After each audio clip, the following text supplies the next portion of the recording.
So today we're going to be going over a deadlift variation, a kettlebell deadlift. The only difference between a kettlebell deadlift and a more typical barbell deadlift is the width of your hands. Because of the nature of the kettlebell, your hands are going to end up a little bit closer together, and that'll make some minor changes. But the other shifts through the hip and the torso are all going to be the same. So the principle of a deadlift is it's the most efficient way to get weight from the ground to about waist height.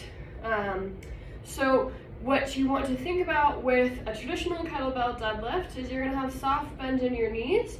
If we're doing the Romanian style, we'll do straight leg. But for this variation, this typical deadlift variation, we're going to put a soft bend in the knees.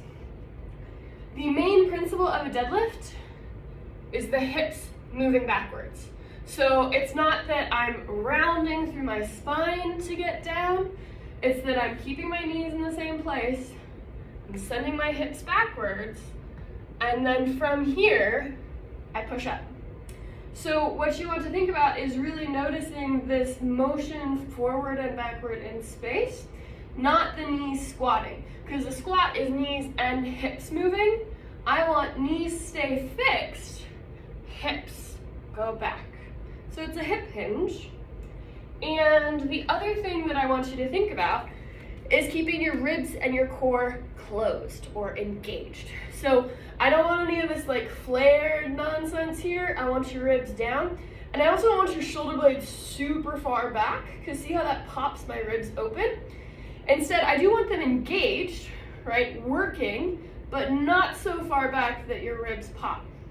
Because if I'm down here and I really pull my shoulders back, you can actually see that arch in my ribs. So instead, think about shoulder blades engaged while ribs are still down. So my torso is a rigid lever here.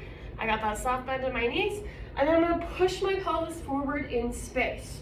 So really working on this engagement of the glutes and the hamstrings, like I'm pushing through my feet here.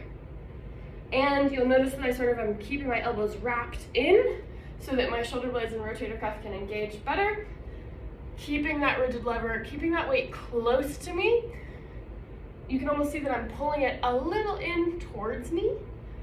That'll also help reduce any potential load on your back.